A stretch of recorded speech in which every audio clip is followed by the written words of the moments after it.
Welcome to the WalterFootball.com podcast. This is episode 332. We're doing our 2021 NFL win total picks.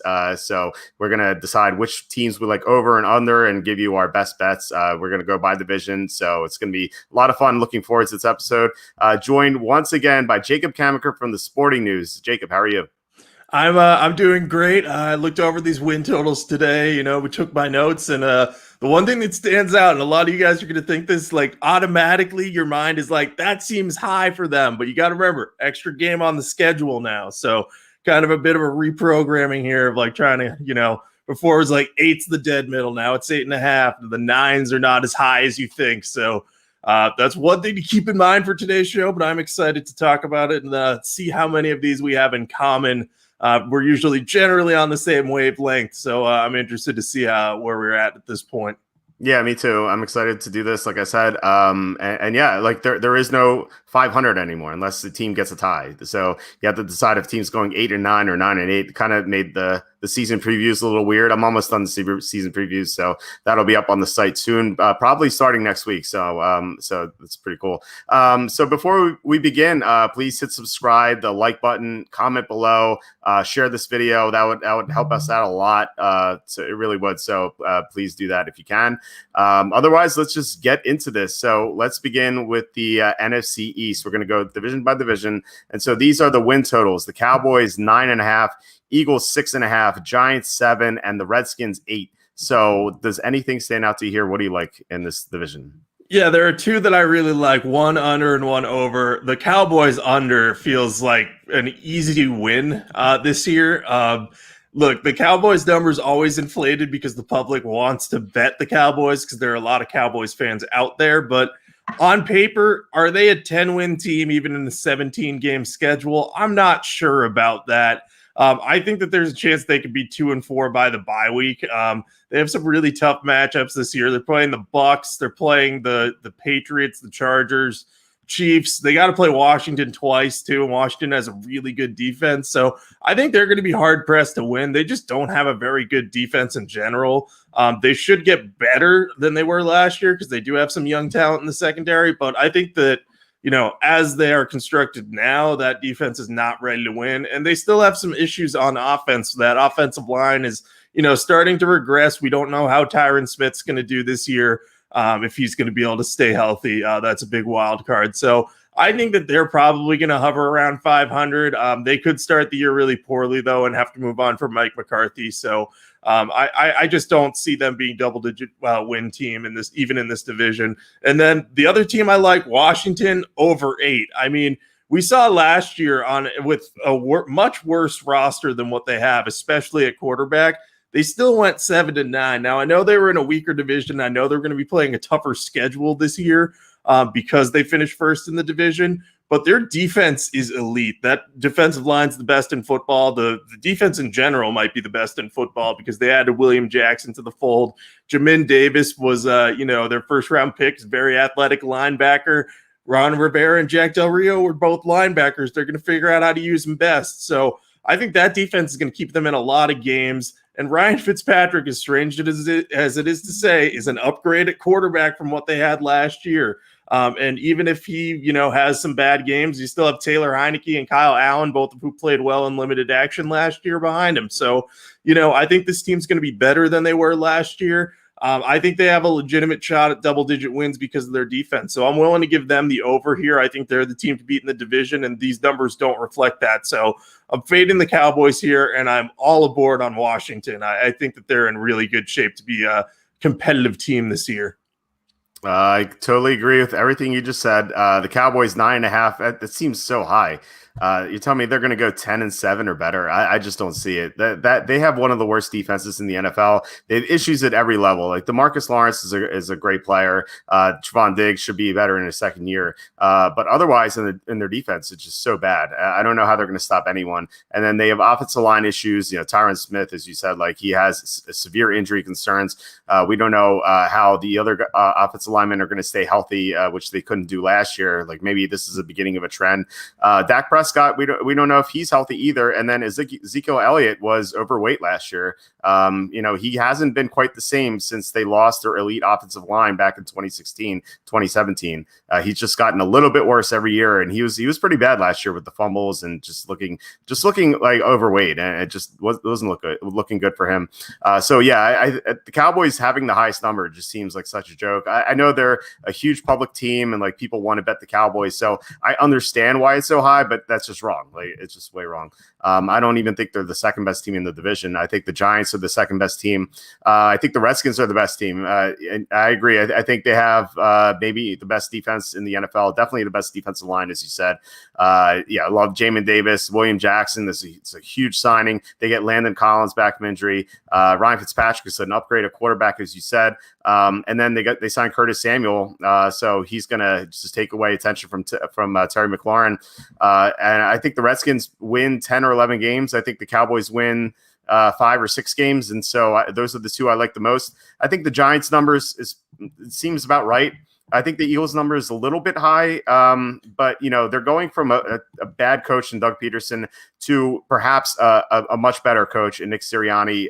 Who knows with Sirianni? He could be even worse, but there's a good chance that he's an upgrade or maybe even a big upgrade. So I think there's a chance the Eagles surprise and win some games. Most likely they probably win like 4 or 5 games, but I think there's a chance that they go over. For this division, I'll go Cowboys under and Redskins over.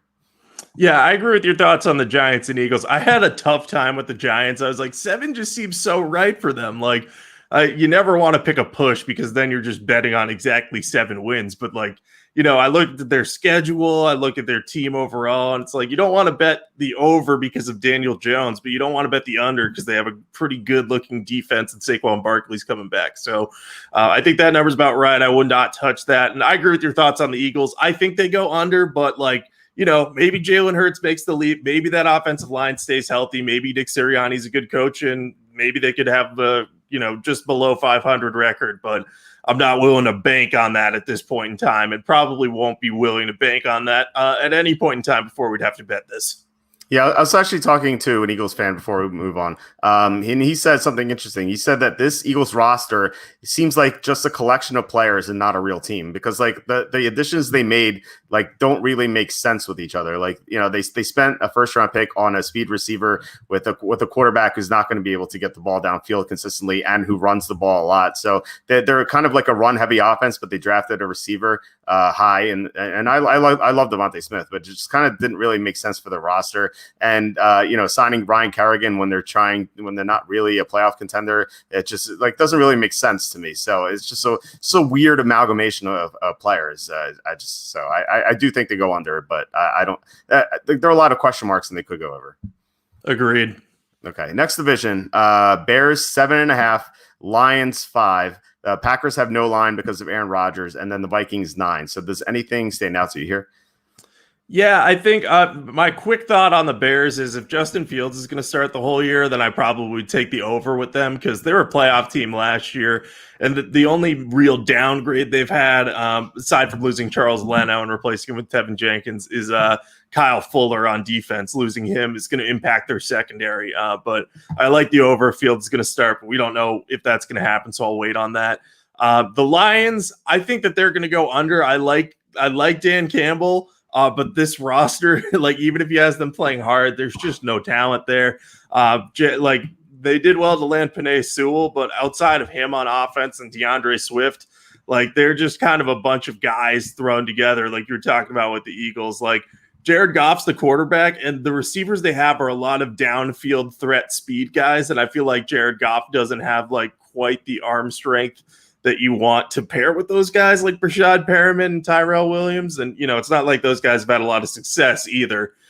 So I'm going to steer clear of the Lions. I think they need another good offseason before they can, really be competitive. So I'll take the under there. The Vikings at 9.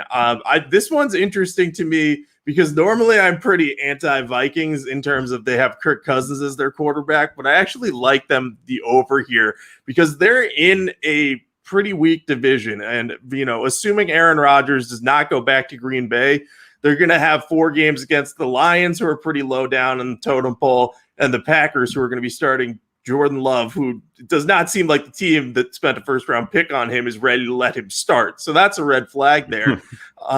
I just think that what the Vikings have done this offseason is really good. They supplemented their young and talented defense with some good veteran signings. Like Patrick Peterson wasn't great last year, but Jeff Gladney, Cameron Dantzler came on at the end of last year. And if you add Peterson to the mix and he can have a bounce back year on a 1-year deal, that's a pretty solid cornerback trio. And Mike Zimmer is a really good coach. So I think their secondary is looking pretty good. They've added not Linval Joseph, but Dalvin Tomlinson up front. He's basically the same thing they did when they signed Linval Joseph from the Giants, a big run stuffer to help him out front. So I think that Tomlinson and the potential return of Michael Pierce could really transform that run defense. So I like how they're looking there. They added Christian Darrisaw, who will hopefully help protect Kirk Cousins. If not, he still has Dalvin Cook, Justin Jefferson, and Adam Thielen around him. So I think that this team could be a 10-win team in this division. I don't think that the Vikings are like one of the better teams in football or anything, but I think given the way their schedule is shaking out and given the way this division's looking, if Aaron Rodgers is gone, I like the Vikings to go over 9. Now, if Rodgers does come back and surprises us, I'd probably reevaluate that. But for now, they look like probably the most solid team in the division, with the Bears, representing a potential wild card with Justin Fields. Yeah, I totally get that. And I still have some concerns about the Vikings offensive line. Like, I'm not sold on Christian Darrisaw. I could be wrong. Like, maybe he'll be good. I just don't know about him. I think I'd lean over on the Vikings as well. I think their most likely record's probably like 10-7 and something like that. So I think the Vikings will hit the over, but I'm not like crazy about it. It's not going to be one of my best bets. I'm not sure if I'm going to wager on it. I might, especially if Aaron Rodgers doesn't return. If Rodgers is back, like you said, might happen. Then I definitely wouldn't touch the Vikings. I wouldn't touch the Bears either. And I'm kind of like you with the Bears. I lean over. Yeah, I mean, they almost made the playoffs last year without any good quarterback play, but yeah, they got very lucky in some early games. Like, they shouldn't have beaten the Falcons. Like, they were way down and they came back. They were one play away from losing to the Giants. They got the Buccaneers when the Buccaneers had no healthy receivers. Like, these are games they could have lost in other circumstances. So I think they were overrated heading into the draft, but I love Fields, and I think he can make a huge difference. So I would lean over on the Bears as well, but it's not like a huge difference. Like, I think the Bears probably win 9 games, so it's not like it's. I just think it's pretty close to where they're going to finish. But the one team I like here is like the Lions, like you said. They're one of the worst teams in the NFL. If it weren't for the Texans, probably the worst team. I just don't know how they're going to score. I know I like the Sewell signing, the draft pick, like you said, but their passing offense is just so bad. Like, they're not going to be able to do much aerially, and their defense is still horrible. Like, they won't be able to stop anyone. So the Lions could win like 1 or 2 games this year, and so the under 5 looks pretty good. Yeah, and I think you're going to see the Lions this year be kind of like what Washington was supposed to be last year. I think it's a culture building year for Dan Campbell. And again, this is like a weak division. So, maybe they could get a few more wins, but their roster is a lot worse than what Washington's was last year. Like, Washington was a bit of a sleeping giant because they had a good defense. Detroit, it's like they have good offensive tackles because they have Taylor Decker and Penei Sewell. And then aside from that, it's like, just a bunch of one-off guys at different positions that look good, but how is this team going to come together? So glad we're on the same page there. I do agree they're one of the worst teams in the league. And I'll say this on the Packers: if Rodgers is back there, I'm taking the over. If Rodgers is not back there, I'm taking the under. Like, it's all about him with that team. Like, I don't want to touch them if he's not there. I completely agree. Unless it's like some crazy number, I think you're right. Yep. And we had a question about do we think the Lions are tanking? I think that there's a chance. I think they want Jared Goff to succeed. I mean, they traded for him, and that way they don't have to draft a franchise quarterback.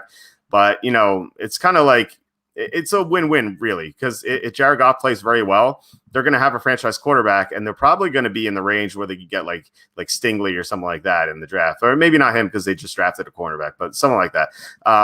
Maybe Thibodeau, maybe something like that. But if Jared Goff fails, then they're going to do so poorly, and then they can get Rattler or one of the other quarterbacks. So I think it's like a win-win for them, basically. So like it's weird to say that they're in a good position because they're probably going to win 1 or 2 games this year, but it's not the worst position to be in.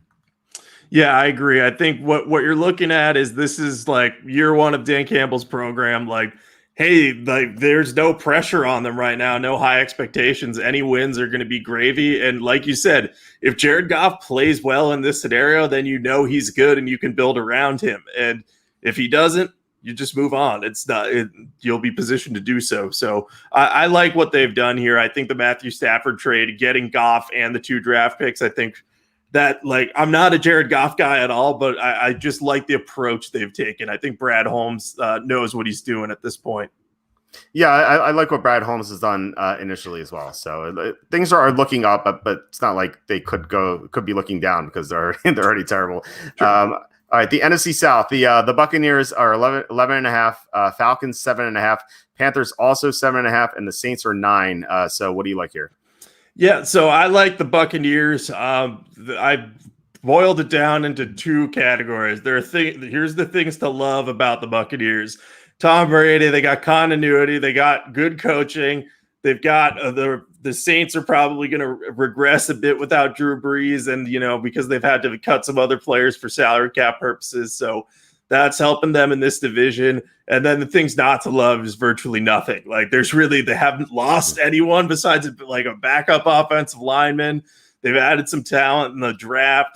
They got Jalen Darden in the 4th round. They got Joe Tryon in the 1st round. Like, those guys are just depth guys for now, but you never know how handy those guys can come in because of the injuries in the NFL. So I just think they've done a good job of keeping that roster together, and they're just going to get better. We've never seen a Super Bowl contender like return basically their entire starting lineup. So I'm interested to see how that goes, but I have faith that they'll have a chance to win maybe 13 or 14 games if things go really, really well. But I think 12 is probably their floor, just making projections. So I like them a lot. The other teams, I'm not wild about the Falcons. I think that number is a little bit high, so I'm under on them. The Saints, I'm kind of conflicted because they have a good coach and like they have good quarterback depth, but we don't know how things are going to shake out there. I do like the Panthers over a little bit here. I think they might be a sleeper wildcard team. We've talked about this in the past a little bit. Like, they're not perfect, but their defense should be better because they have a lot of young guys there, and they should be, with an extra year of experience, getting better. And then, betting on Sam Darnold, is that exciting? Probably not, but we've seen the Adam Gase effect take place on several other players between Ryan Tannehill, Kenyon Drake, Devontae Parker. These guys get away from Adam Gase, and then they have a knack for putting up really good seasons. And even if Darnold can just play a little bit better than Teddy Bridgewater was last year and just limit turnovers, that should be enough for the Carolina offense to do pretty well. And they have a really good stretch to start the year. They play the Jets, Saints, Texans, Cowboys, and Eagles their first 5 games.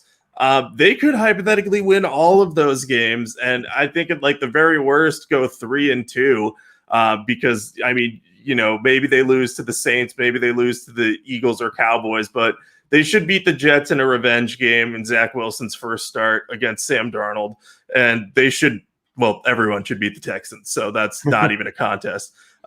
So I think there's some winnable games out of the gate, and if they start the year 4-1, 5-0. Even if they start 3-2, they'll have a good chance of going over here. So I think it's 7.5. This is a good value. So I will probably be betting on this. I think that they're more like a team that should be at the 8.5 over under mark. So I think we're getting one full win here of value.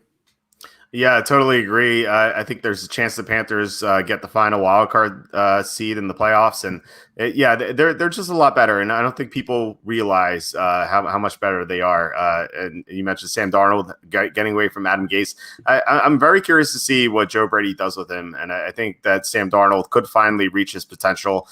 Who knows? Maybe not, but they have great talent around him, and they did pretty well last year with Teddy Bridgewater, and I think that Sam Darnold Darnold has more physical talent than Bridgewater, and so I'm very eager to see how he plays. So I'm not wild about the over 7.5, but I like it a little bit. I think I'd place a small bet on it.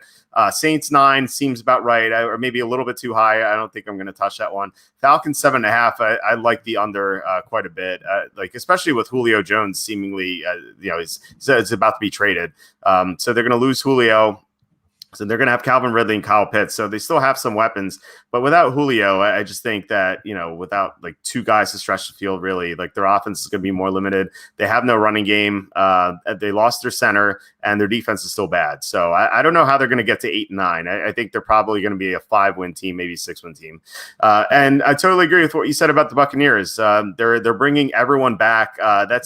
I can't remember any time a Super Bowl champion has brought every one of their starters back. It's kind of crazy. Usually, like a team loses, if anything, like one or two like key role players who start, and maybe like the second best linebacker, the number 2 corner, number 2 pass rusher. Like they'll lose some of those guys. The Buccaneers haven't lost anyone, and so you're gonna have Tom Brady having more continuity with everyone on offense. Their offensive line is still stacked. Their defense is still great. And they have another pass rusher too, in case like Pierre Paul gets hurt or something. So they went 11-5 last year, and now with an extra game, with more continuity and a weaker division because the Saints are going to drop off, it just seems like a no-brainer to take the Buccaneers over 11.5.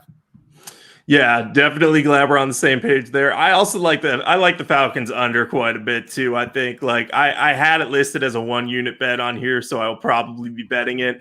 I think, like you mentioned, Julio Jones's absence makes a big difference there for that offense. I think if you remember, like when Antonio Brown left the Steelers and then Juju was supposed to step up into that number 1 receiver role, and it didn't quite happen that first year. I think we might see that a little bit with Calvin Ridley. He's played Julio Jones' whole career. It's going to be tough for him to be the number 1 there. Kyle Pitts takes some of the pressure off, but I think that'll be a problem a little bit. And then the defense is just so bad. The blocking, not that great either. So I'm interested to see what Arthur Smith can do with that offense, though, because I think he's a very good coach. But I don't think that they're going to sniff a 500 record this year. So the under there is definitely the way to go. Yeah, good points. Arthur Smith, I think, is going to be a better coach for sure. And then, with Ridley, and remember last year when Julio Jones was out, that the team did not do as nearly as well offensively. So, yeah, Kyle Pitts is going to make everything better, but I think they're really going to miss Julio for sure. All right, NFC West, 49ers 10.5, Cardinals 8, Rams 10.5, and the Seahawks are 9.5. So, do you like anything here? Yeah, so I almost wanted to go the over for all of these teams, but the two I'm most confident in, I like the Cardinals over. We've talked about this again at length here, but they almost made the playoffs last year, and if they had, I feel like they would have a higher number than 8. And I get that they're in a really tough division, but talking about a team that's added Rodney Hudson, J.J. Watt, Malcolm Butler, and to a lesser extent A.J. Green to their team. They've done a good job of adding veterans that have some level of talent that fill needs for them. Like their blocking should be so much better because of Hudson. Their secondary, replacing Patrick Peterson with Malcolm Butler should work out well. I think Butler has a little more left in the tank, at least for them. And then J.J. Watt's the huge upgrade up front. If he can stay healthy, they really needed another pass rusher and just all-around player next to Chandler Jones. And he gives them that and just adds to their depth too, because Zach Allen goes in from a starter to more of a rotational guy. So there's a lot to like about the moves they made there. The big question is, will Kyler Murray stay healthy? He was not as healthy at the end of the year. He was dealing with some sort of injury. I think he suffered against the Seahawks, if I remember correctly. But, if he can stay healthy and on the field, the Cardinals could win double-digit games. It's going to be tough because of their schedule, but they at least have a chance. And since they've fished lower down in the totem pole, their schedule is actually easier than like the Rams and the Seahawks. Speaking of which, I like the Rams over as well. We talked about Jared Goff earlier. Matthew Stafford's a huge upgrade over him. And, I wanted the Rams to do a little more to upgrade their blocking and offensive line. They didn't, but they still have so many weapons on offense. Cam Akers should be better in his second year too as a running back carrying the load there. If the defense should survive the departure of Brandon Staley, because they landed Raheem Morris, who's a fantastic defensive coordinator, and did well with the Falcons last year as an interim head coach. So I think that the Rams have done a lot to like here. I think with McVay, Stafford's going to be really good. They can post 12 or 13 wins. They'll be in the running for the best record in the NFC. And I just look forward to seeing Matthew Stafford playing for a legitimate contender because we've never seen that. So I like the over on both of those. I'm on the over for the 49ers too. I'm a little shakier there. I just want to see what's up at quarterback first. But their roster should be better with those guys coming back. Seahawks, I'm so torn on. I have it listed as under right now, but like I don't like betting against Russell Wilson. It's just the supporting cast on defense isn't as good as what it usually is. So I have no problem either way on the Seahawks. So that's one I won't be betting at all, I don't think. Yeah, and that doesn't look appealing. I think they probably win 9 or 10 games. It's probably like it's like right in between. And the 49ers, I don't have much interest in either. I think it goes over. But what if Trey Lance is just terrible? And they, he looks good in training camp, and they trade Jimmy Garoppolo, and then they start him, and then when real action starts, he's just terrible. So, like, what if that happens? I think that's more likely. Like I said, I think they go over, but I don't want to touch that. If it was like 9.5. Or especially 9, I think I would definitely go over. But they have to win 11 games with the rookie quarterback. Might be too much to ask. But yeah, I like the two games you mentioned, the two teams you mentioned. Rams 10.5. It's interesting that you said that like Matthew Stafford is going to be playing for a winning team. And we talked about how Sam Darnold is going to be better because he's going to get away from Adam Gase. Like maybe Matthew Stafford is going to be better at just getting away from Detroit in general. Like, and I think that he might have his best year in that with Sean McVay coaching him with a good offensive line blocking and talent at receiver and tight end. So I think the Rams, with their defense especially, are definitely going to win more than 11 or more games. And the Cardinals they're my top pick in this division. One of my top picks overall. This number is crazy. I think they're just as good, if not better, than the other teams in the division. Like maybe not the Rams, but I think they're better than the Seahawks, and I think there's a chance they're better than the 49ers. You said it perfectly. All the guys they added, they're very talented. And remember, Chandler Jones was hurt early last year. He's going to be coming back, so that's another boost to the roster. Murray, I think there's a better chance he stays healthier this year because of Rodney Hudson. So if he stays healthy and, unless they suffer a ton of injuries on defense, they should definitely go over. And I think the most likely record for them is probably like 11-6. So that's 3 wins over this win total. So I love Arizona. Yeah, it is weird that they're the lowest in the division. I think it just has to do with the fact that the Seahawks, they've been so good for so long. And I guess people aren't believers in Cliff Kingsbury at this point, which I understand to an extent, but at the same time, his offensive plan has worked all right. I think, drafting Kyler Murray was a risk, but it's paid off for them. And then I think the 49ers are priced this high just because they're a really popular sleeper team for a lot of people, because people are like, oh, they made the Super Bowl a couple years ago, and then they weren't healthy at all last year. Now they got Trey Lance, so they have depth at quarterback, and if he's not ready, Garoppolo is. So I think that's why those two teams are getting a little more hype than the Cardinals. But I agree with you. I think that the Cardinals should be at least at a 9. I think they should be projected for a winning record. I think all the teams in this division should be. I think it would in an ideal world, I would say the Cardinals would be ideal for the books, not for us, because I'm happy with the Cardinals number as it is. But I would think the Cardinals would be a 9, the Seahawks would be a 9, and maybe the 49ers, maybe you give them a 9.5. Saying all right, they have the half win advantage because of Kyle Shanahan. But there's a reason that I'm not the books here. So we'll see if they prove me wrong. Oh, yeah, we'll see. But I completely agree. Arizona should not be that low compared to the other teams. So, yeah, I'm glad we're on the same page. I think we've been on the same page with everything so far. So let's see if we get some differing opinions. We're going to the AFC now. The AFC East, the Bills 11, Dolphins 9, Jets 6.5, and Patriots 9. I have to tell you, I'm not in love with anything here. One team I would bet a little bit on, but not really excited for it. So what do you think about this division? Yeah, so I like the Bills over 11 because I think that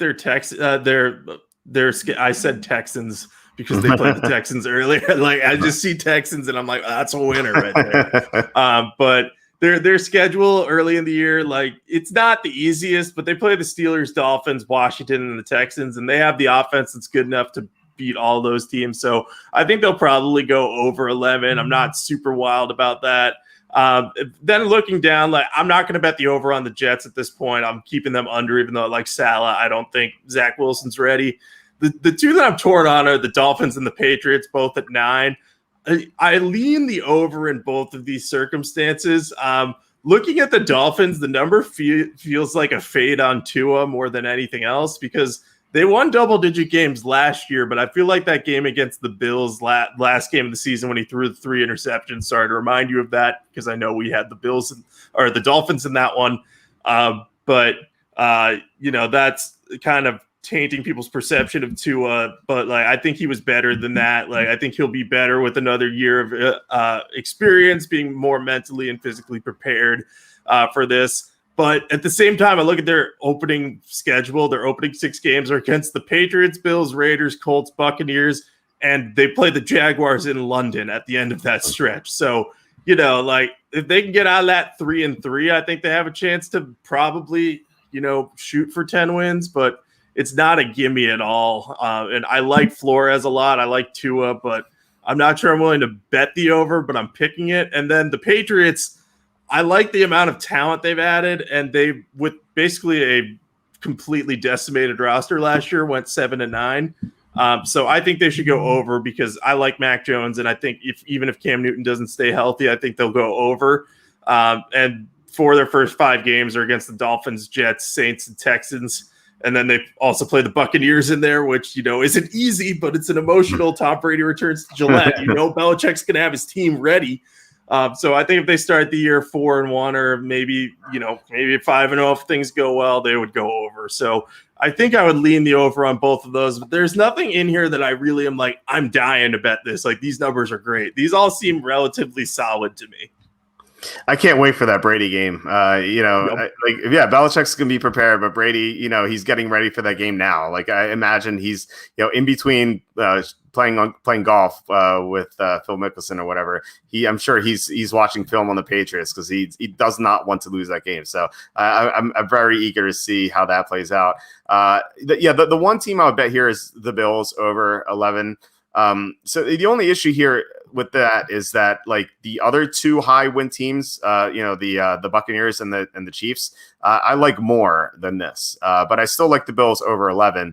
But then again, there's no room for error here. Like if Josh Allen misses 2 or 3 games, like you're kind of screwed with that. And so I would like I said, I would lean over on the Bills. Everything else is kind of like seems about right. Like the Dolphins and Patriots.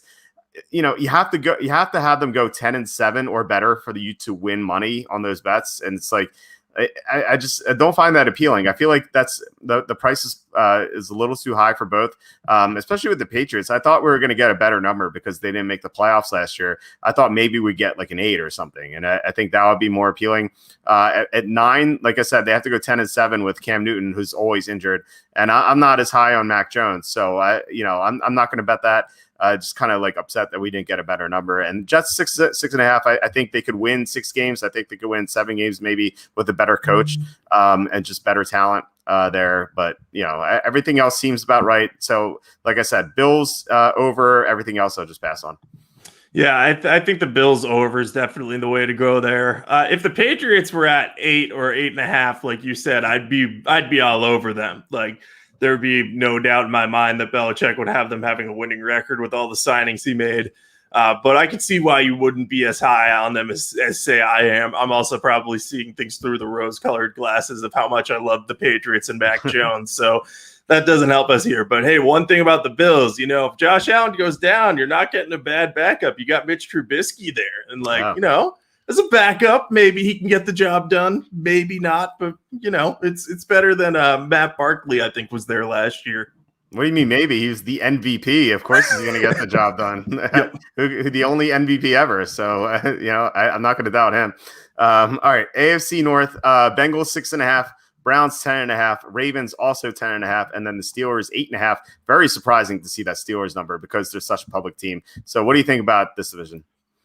I think that I'm actually very much in on the Steelers under here. I think that this is a surprisingly low trap number. I think they're baiting people into taking me over because I think that they know that the Steelers are going to regress this year. And the Steelers still have a great defense, and that's going to keep them in a lot of games. So I think that they'll, maybe there's an outside chance they'll do well, but their offense is just kind of broken right now. Ben Roethlisberger did not look good last year when he had to throw the ball downfield. He just couldn't do it consistently.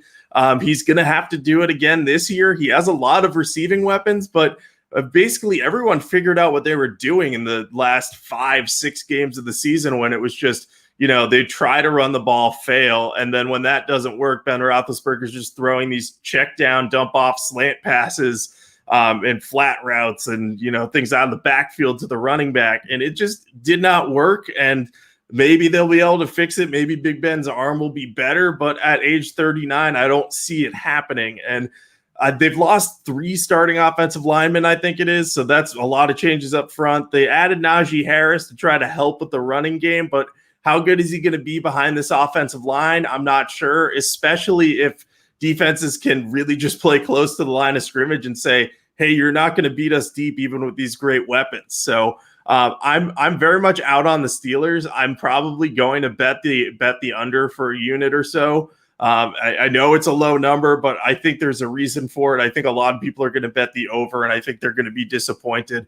It's also worth noting this is a pretty tough division. Like, I think the Browns over is not a bad bet. They have a pretty good roster, one of the best in the AFC. So I don't know if I would bet on them going 11-6 because they're in a tough division against the Ravens. And, they could lose a game to the Bengals, could lose one to the Steelers.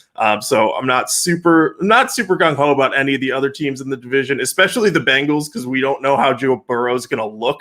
Like, if he plays like start of the season and is fully healthy, I would lean the over. But if he plays and isn't healthy or doesn't play to start the year, I would want to go with the under. So I think the Steelers under is the one that I'm on the most. And just to cap off my thoughts on the division, I'd probably lean the over on the Ravens because I think they did a solid job of upgrading their offensive line, or at least keeping it the same while losing Orlando Brown, and they'll get Ronnie Stanley back. When I first saw that Steelers number, I was shocked by how low it was because, they had a great record last year. Like, obviously they tanked down the stretch and they looked awful in the playoffs. But they had such a great record, and then they have so many big names, and they're a big public team. And then I saw that number, I'm like, oh man, I wanted to go Steelers under, but that's so low. But I think you're right. I think they're trying to bait the public into going over. And the more I think about it, I think the Steelers under an 8.5 should be a good bet. They lost 3 offensive linemen, like you said. They also lost 2 starters in the secondary. Roethlisberger looked terrible to close out the season. Their receivers were dropping everything. I'm not convinced they're going to have a good running game. I like Najee Harris, but their offensive line just seems like just bad right now. So I don't know if they're going to be able to get that going. And plus they play in a tough division. So it might be tough for them to get 9 or more wins. So I think the Steelers 8.5 is where I would go. I agree with what you said about the Bengals. I would go over if we knew Joe Burrow was healthy. The problem is we don't know that. So later in the summer, if he's looking good in training camp and preseason, I think I might bet the Bengals over 6.5. But right now, I'm not going to touch it just because it's a huge question mark. And I would lead over on the Browns and the Ravens, especially the Browns. I would say the Browns are better than the Ravens right now, but it's pretty close.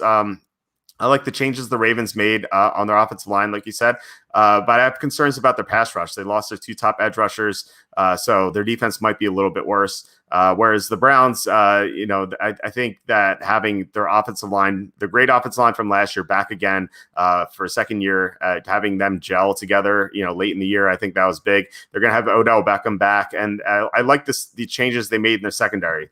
So their defense should be better. Their offense should still be good. So I think the Browns win this division, and so I would lean. I would.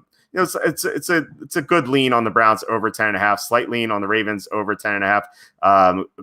Unknown on the Bengals right now, and the Steelers. My top pick here under 8.5. Yeah, I think I would agree with you on. I would lean on the Browns over as my second choice here. I'll be interested to see what people think of the Steelers 8.5 line, because that is going to surprise a lot of people. But I think the more you think about it, the more you look at the Steelers team, like this could be like the year that the offense just bottoms out and realizes like, Ben Roethlisberger just doesn't have it anymore, and then they'll move on from him next offseason because I think his deal voids. And but my other concern with them is like if they had like a solid veteran backup they could put in, like then I'd be like, all right, maybe I'll not bet the under there. But Mason Rudolph hasn't been anything special, and then you're talking Joshua Dobbs and Dwayne Haskins, and I don't trust Haskins at all. So there's not much upside with the Steelers offense. I think like it's just hard to find a reason to like that unit right now. Yeah, maybe if they had the MVP, I think they could be a little bit better. But yeah, I agree. All right, AFC South, Colts 10, Jaguars 6.5, Texans 4.5, Titans 9. So what do you think about this one? So for the Texans, all I wrote on this page of notes is under 4.5 lock. I think like that number could end up being 4.5 too high. Like they might go 0-17. It's possible. I think at most we're talking about them winning one or two, maybe 2 games if Deshaun Watson doesn't play, which doesn't sound like he's going to one way or another. Maybe things change with the investigation into him that's going on right now. But until then, you're talking about Tyrod Taylor versus Davis Mills versus I'm not sure which one of the former Bengals backups is there now. I think it's Jeff Driscoll. I think they got rid of Ryan Finley, but it's like, oh God, what a mess that is. So they're in stage 1 of what's going to be a lengthy rebuild. Like hopefully they'll come out of this year with some long-term contributors they found on cheap deals. But other than that, there's not much to be excited about for the Texans. The other one I like here is the Titans under. Their defense is just very bad, and they've lost more cornerback talent. Like Malcolm Butler left in free agency. I know Adoree Jackson didn't really play last year, but he left as well. I think between that and the fact that they don't have a great pass rush, I know they signed Bud Dupree, but we don't know how healthy he's going to be. It's hard to trust that defense to do much. Their offense should regress because Corey Davis and Jonnu Smith, their second and third best receiving weapons, are gone now. So you're really putting an extra emphasis on the run and Derrick Henry. And can Ryan Tannehill get the job done with A.J. Brown as his top weapon and then, not much of anything else that's at least proven on offense so far. So I'm leaning the under there. I think that they'll be sub 500 this year. I think that'll make them realize like we got to do a little bit more on this defense. And really invest in that area to be better. So that's my thought on those. I think the only team in this division that I would consider betting the over for is the Colts. And in that situation, you're talking about Carson Wentz. If he pans out, like, yeah, they could definitely go over. And when I say pan out, I don't even mean like return to MVP form. It's just like, can he be average and avoid turnovers and be better than Phillip Rivers? If the answer to that's yes, then I think over 10 is definitely possible. So I like the over there. I would consider betting that as well. Jaguars, I don't really want to touch because their offense looks great and their defense looks really, really bad. But I just can't figure out if they'll go over 6.5 or under. I lean the under, but I don't think I want to bet it. Yeah, Colts and Jaguars, those numbers look like they're just about right. I think the Jaguars go 6-11 or 7-10 with Trevor Lawrence, and they're seemingly amazing offense. It looks great on paper. We'll see how it translates in real action. Their defense is not going to be as bad as it was last year. They made some nice upgrades, I think. Still going to be pretty bad. Like probably going to be like overall like 24th or 25th, something like that. So not terrible. So I think they're going to win some games and maybe get to 7 wins. So I wouldn't touch that. And the Colts, we were talking about how Joe Burrow is a big question mark. Carson Wentz is just as big of a question mark because before 2020, he was seen as one of the better quarterbacks in the NFL, like maybe a tier 2 quarterback. And now he was horrible last year. He posted the same stats as Drew Lock. So we'll have to see how he bounces back. I think he will with a new coaching staff, the same one that got him to MVP status or near MVP status in 2017. So, I would lean over on the Colts, but we just don't know what we're going to get with him. Titans 9, I would say under right now, but if they trade for Julio Jones and they're reportedly the favorite to trade for him, I think that changes a lot for them, because they lost Arthur Smith, but to get Julio Jones is kind of like would compensate for that. And they'd have Julio Jones and A.J. Brown as the 2 receivers. And like, that's one of the top duos in the NFL. I think I would lean over if they got Julio. So I wouldn't touch that right now. I want to see where Julio Jones goes first. You said Texans lock. I mean, that's definitely a lock. I think they're the top bet so far. Actually, probably overall. I don't know. I don't know how they get to 2 wins. Like, how do they get to 5? Like, they're one of the worst teams I've seen in a long time. If Deshaun Watson doesn't play, and remember, Watson played last year and they won 4 games. So how are they going to get to 5 wins if Watson doesn't play for at least half the year and probably the entire year? I just don't see it. The Texans are awful. They can go 0-17 easily. And I think if we're just asked to pick over or under, and this number was 1.5, I think I would still pick under. So, 4.5 seems like a no-brainer. Yeah, I would probably be a no bet at 1.5. But like if you were like you have to pick one or the other, I would probably lean the under as well. That's come back to bite me before, but I'm willing to take the chance. You make a good point about Julio Jones to the Titans. If they do land him, I think that would change my tune a bit because, if you have an elite offense, like that can compensate for a bad defense. We've seen that with the Titans recently even. So I think that would definitely make me change my mind there. So I will hold off on betting that till we know where Julio Jones is. But if he goes to somewhere that isn't Tennessee, I will be betting the under there for sure. Yeah, that's true. All right, last division, the AFC West. The Broncos 8.5, Chargers 9, Chiefs 12.5, the highest number, and then the Raiders are 7. So what do you think about this division?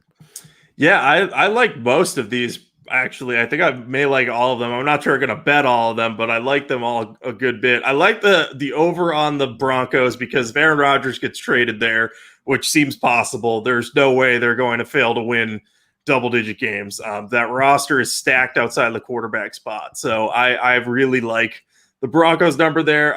I like the over on the Chargers too. I think they've done a good job upgrading around Justin Herbert.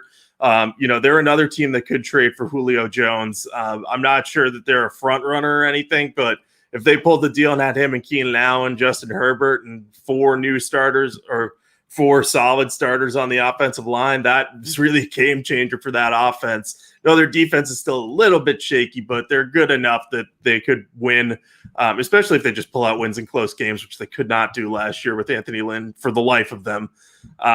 Chiefs over, their best quarterback in football, second best coach in football, pretty much a no-brainer.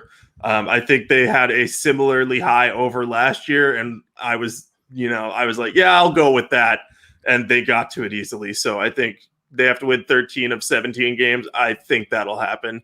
And then the Raiders, I like the under there because they've jettisoned 3 of their best offensive linemen in front of a quarterback that really needs blocking. So I don't understand that philosophy, and their defense is still not looking good. So I think the wheels could fall off for them there if things don't pan out on offense as they're expecting. So that's my thoughts on those. I think I would consider betting all of them. Probably my favorite bet is the Chiefs because they're the safest, then the Broncos because they have the most upside, then the Chargers, and then the Raiders just because betting the under is not always fun because then you have to root for teams to lose. Yeah, that's true. I mean, we're all exactly on the same page, is exactly in that order. So Chiefs over 12.5. They've gone over every single year in Andy Reid's tenure, even though they've been priced very highly. Like you said, they were priced highly last year. They still went over. They still went over in the year before when Patrick Mahomes missed 3 games with an injury, and they still went over despite Matt Moore starting those games. So with an extra game, I think they definitely win 13 or more games. So Chiefs are definitely my top pick. Broncos 8.5 over. Obviously, if Aaron Rodgers gets here, I think they win 13 or 14 games. But even if he doesn't get traded to Denver, they still have a great defense. I like their offensive line. I like the receivers.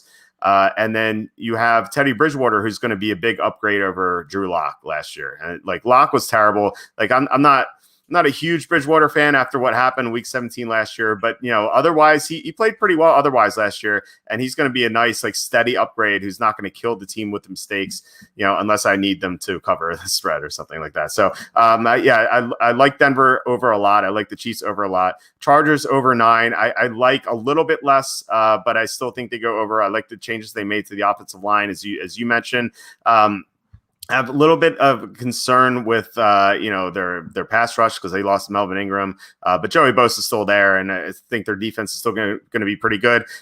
Justin Herbert could always go into a sophomore slump or something like that, which is he doesn't have like the greatest track record so far because he was pretty inconsistent in Oregon, and maybe that shows up. But I think that the Chargers are more likely to go over than under, and then the Raiders under 7. They wrecked their offensive line for no reason. And they didn't fix their defense. So it's like, what are they doing? I don't understand. I like how they're coached offensively with Gruden and Greg Olson. So it's not like a lock or anything because their offense could still look good because of that coaching. But I think it's more likely than not that they win fewer than 7 games. Yeah, the one signing for them that just continues to baffle me is that they added Kenyon Drake.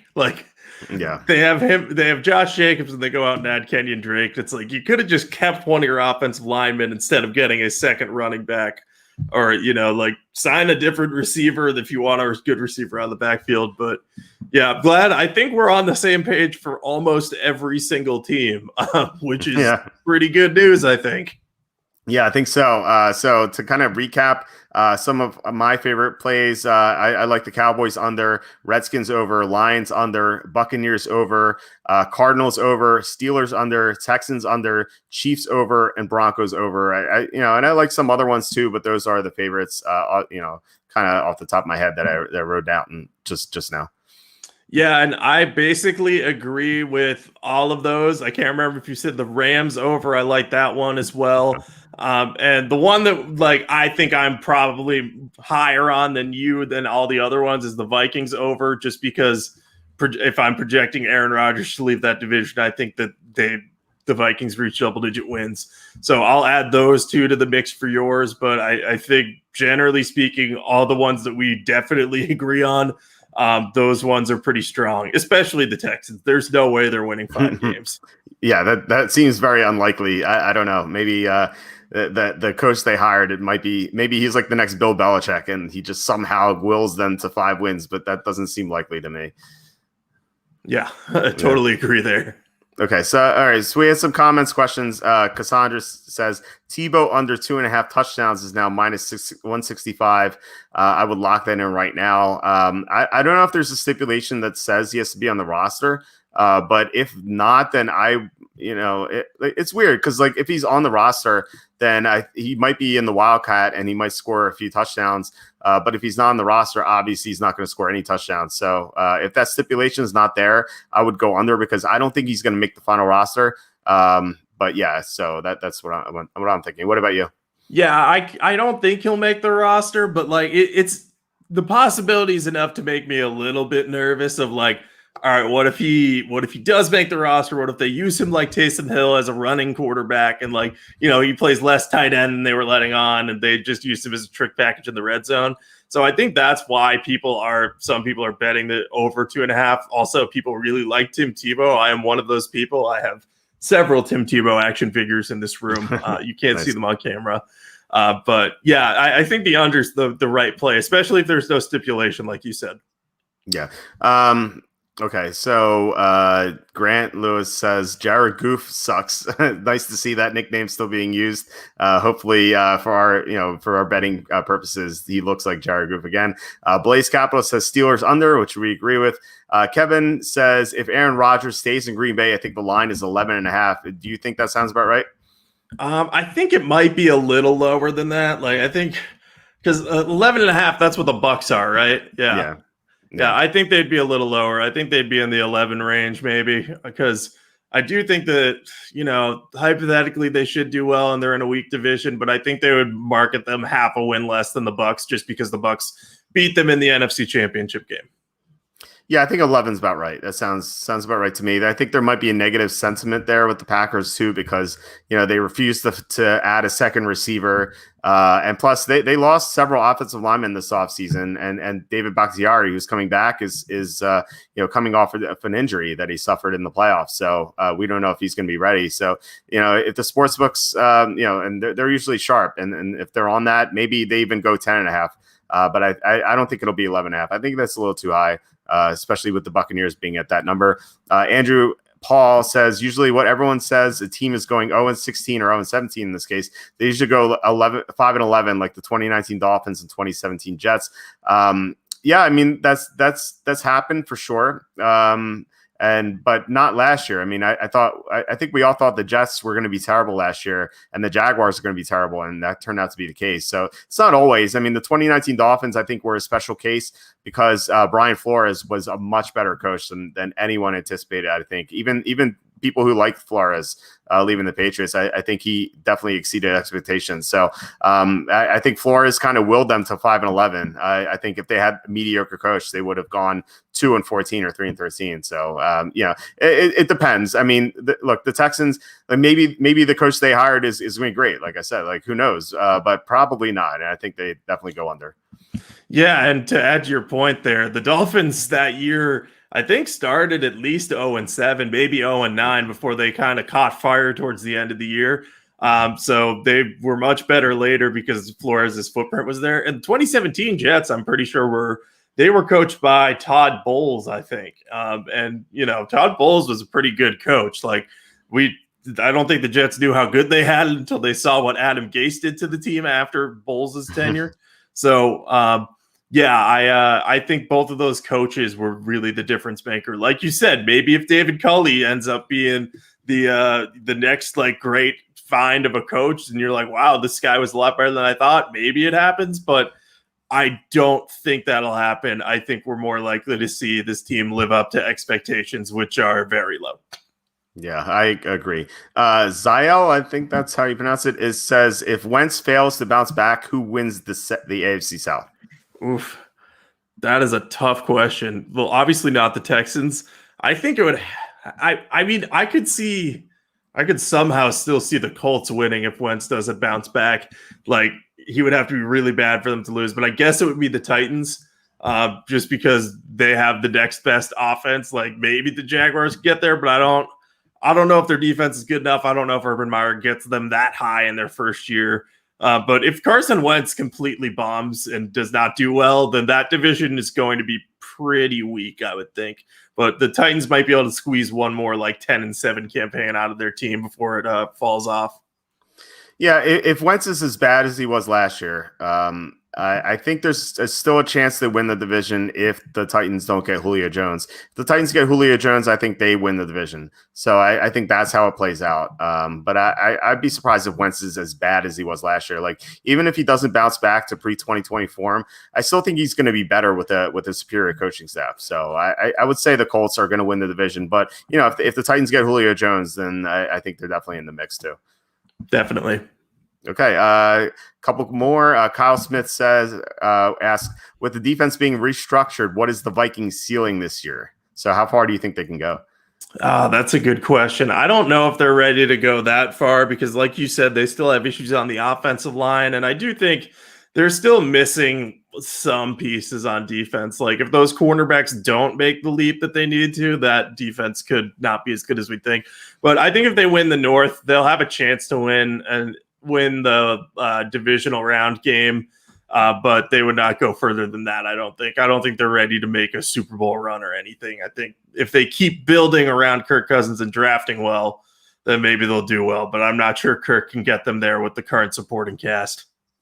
Yeah, I agree. I think like the absolute best case scenario for the Vikings this year is probably like 12-5.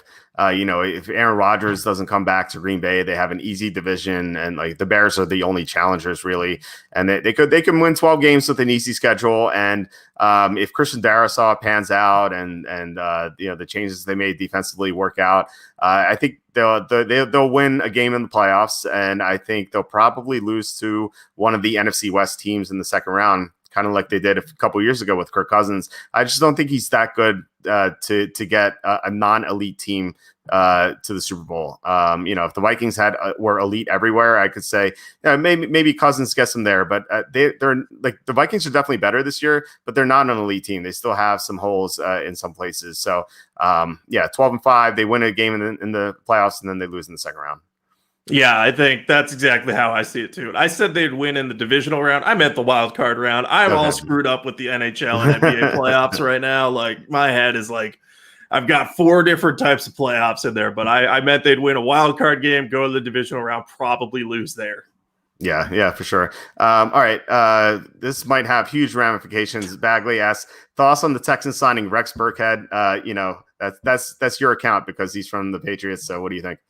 I think that's a solid move. I think he's coming off a torn Achilles, if I remember correctly. Like, if you're looking to build up depth, Rex Burkhead can catch the ball out of the backfield, and he's like probably my height, so like 5'10", maybe a little shorter, and he's pretty thickly built. So if you have him on your roster as like a third running back that can catch passes, so backing up Phillip Lindsay and David Johnson, and maybe even you keep Mark Ingram, Burkhead can fit in there and play special teams. So I think at this stage in the offseason, it's not a bad move.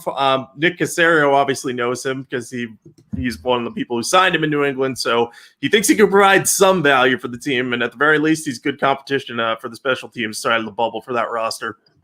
If the Texans were a decent team, like even mediocre, I think I'd like the signing a little bit because, like Burkhead is not a good starter or anything, but he provides solid depth for you.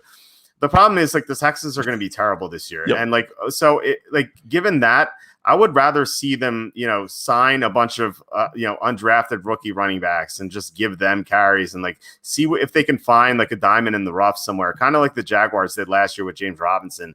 Imagine this. Imagine if the Jaguars signed Rex Burkhead last year, if he were a free agent, and they gave him carries over James Robinson, and they never found James Robinson. They'd be in a worse position right now, even though they drafted Travis Etienne. I think if you're a terrible team, just go with the unknown rookie with big upside. There's no upside with Rex Burkhead. He's just a solid backup. Just try to find some unknown players who can turn into starters for you next year, when you're going to be semi-competitive, hopefully. So I don't think the signing makes sense for the Texans. I get what you're saying for sure. I think it would make more sense if they had fewer veterans on their roster at running back. The fact that they have David Johnson, Mark Ingram, and Phillip Lindsay all there already kind of makes the Burkhead signing a little weird because it's like, all right, where's your youth at running back? But at the same time, their quarterback situation is just so bad that I don't blame them for wanting to be like, all right, we need sure things at running back. So if we have to give Rex Burkhead 20 carries in a game, you know what? Damn it, we're gonna do it. All right, yeah, fair enough. All right, that's it. I should say next week we will not be on. It's actually my dad's birthday, so we're gonna have some fun with that. So we will see you in 2 weeks. Once again, please hit like, subscribe, comment below, share this video. That would mean a lot to us. So Jacob, do you have anything to plug? You can follow me on Twitter at Jacob Camenker. You can also go over to sportingnews.com. I'm producing a ton of content over there covering all major sports. Still got my eye on some NFL stuff, obviously. So writing up the latest Aaron Rodgers and Julio Jones rumors. But if you're into the NHL, NBA, MLB, all that stuff too, there's plenty of content over there from me and other writers. So check that out. Follow us on Twitter at Sporting News. You'll be able to find the logo. And yeah, if you wanna talk to me about sports, just hit me up on Twitter. I'm always down to talk. So yeah, let's keep enjoying football, even in the doldrums of the offseason that is June. Yeah, it is June, but that only means we're 2 months away from the preseason. So, it'll be here before we know it. I'm at walterfootball.com. Tons of content as usual. Charlie's posting his wide undrafted, wide the slide series. So I love that stuff. So check that out if you want to see why certain players went later than expected in the draft. As I said, we're going to have season previews up, I believe a week from now, maybe 8 days from now. I think they're going to start then. So look out for that. We're going to have fantasy football rankings updated throughout the summer, fantasy sleepers, busts, and cheat sheets, all that stuff. So, and when the Julio Jones trade breaks or possibly Aaron Rodgers trade breaks, we're going to have grades on that. And maybe we'll even have an emergency reaction video about that as well. So, so even though 2 months away from the preseason, we have tons of content at walterfootball.com. But otherwise, I will talk to you in 2 weeks. All right. Sounds good. Talk to you then. All right. Bye.